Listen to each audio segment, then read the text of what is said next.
This channel does not promote any violent, harmful, or illegal activities. All content provided by this channel is meant for an educational purpose only. Top quality और consistent performance के लिए सिर्फ silver pump नाम याद रखना। জাল আলু বীজের জন্য অদ্ভুত আকৃতির আলু ফলছে মাঠে। তার জেরে আলু বিক্রি করতে সমস্যায় পড়েছেন কৃষকরা। হুগলির আরামবাগ ও পরশুরার একাধিক কৃষক এই অভিযোগ করেছেন, দাম পাচ্ছেন না তারা। এই আবহের মধ্যেই এবার হিমঘরে আলু রাখাকে কেন্দ্র করে অশান্তি। বলা চলে একেবারে যুদ্ধের মেজাজ কোচবিহারের তুফানগঞ্জে। সেখানে হিমঘরে আলু রাখতে ভ্যান চালকদের মধ্যে বচসাকে কেন্দ্র করে সংঘর্ষে উত্তেজনা ছড়ায় এলাকায়। সংঘর্ষে আহত 2, গ্রেফতার 3 জন। ঘটনাটি ঘটেছে তুফানগঞ্জ থানার অন্তর্গত চামটা হিমঘরের সামনে। রবিবার বিকেল থেকেই অশান্তির আঁচ ছড়িয়ে পড়ে এলাকায়।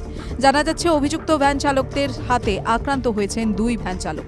একজনের নাম মনোয়ার হোসেন এবং অন্যজন নূর হোসেন।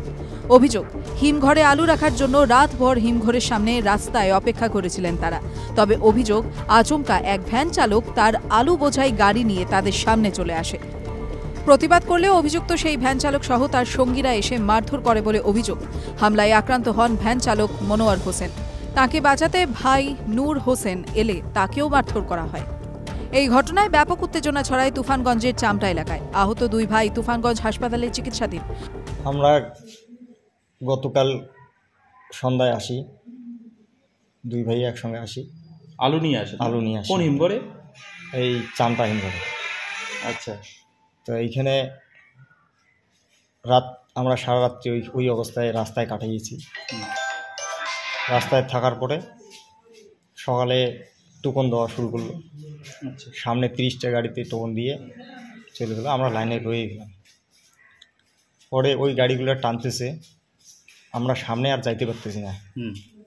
আমার সামনে একটা ভটভটিওয়ালা, ও এমনভাবে দাঁড়ায় রয়েছে না, ওকে আমরা মানে কাইটা যেতে পারতেছি।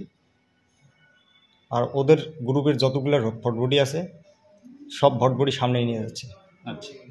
আমি বলতে গেলাম যে দাদা, তুমি যে এইভাবে দাঁড়াইছো, আমরা সারা রাত্রি এইভাবে এখানে কাটিয়ে গেলাম, আর তোমার সকালবেলা তোমরা সবাই আসলা, আর এখন সবগুলো সামনে নিয়ে যেতেছো, মানে তোমাদেরকে ওভারটেক করে যাচ্ছে ওরা? হ্যাঁ। এই কথা বলাতে উনি গাড়ির থেকে লাফ দিয়ে এসে আমাকে গলায় ধরে একদম পাখার উপরে ফেলে দেয়। আমার ছোট ভাই পিছনে ছিল, ছোট ভাই ফিরেতে গিয়ে আবার ছোট ভাইকে ধরে পাখার মধ্যে ফেলে আমার 2 ভাইকেই বেধমভাবে মারধর করছে। এখানটা আমাদেরকে লাইনে ছিল কালকে রাত্রের থেকে, কালকে সন্ধ্যা থেকে আমাদেরকে লাইনে।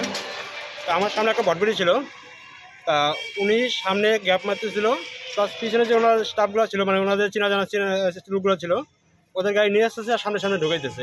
কারণ আমরা পিছনের লোক, ঠিক আছে, আমাদের পিছন থেকে যেগুলো গাড়ি সামনে নিয়ে আসবে তখন নিশ্চয়ই আমরা কিছু বলবো ওই জায়গায়, অবশ্যই। বা দেখতেছি আমরা কালকে বিকেল থেকে যে লাইনে আছি, আর ওরা পিছনে এসে আমাদের আগে গাড়ি খালি করতেছে। ওরা কেন নিয়ে যাবে, কেন আগে নিয়ে যাবে কেন?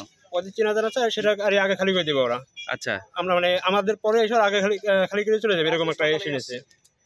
তো সেই কথাটা আমাদের লোক, মানে আমাদের পিছনে জায়গা ছিল, ওরা এসে বলতে গেছে ওকে, কী বলতো তুমি এরকম করতেছো যে আমাদের পিছনে গাড়িগুলো তোমরা সামনে নিয়ে এসে খালি করে দিতেছো, আমরা পিছনে কী করলাম তাহলে? এই কথা বললেই ওরা এসে গায়ে হাত তোলে, পাকার মধ্যে ফেলে পুরো মারধর করে ওকে। তুফানগঞ্জ থানার পুলিশ জানিয়েছে, পুলিশ তদন্তে নেমে 3 অভিযুক্তকে গ্রেফতার করেছে। TV9 Bangla, digital.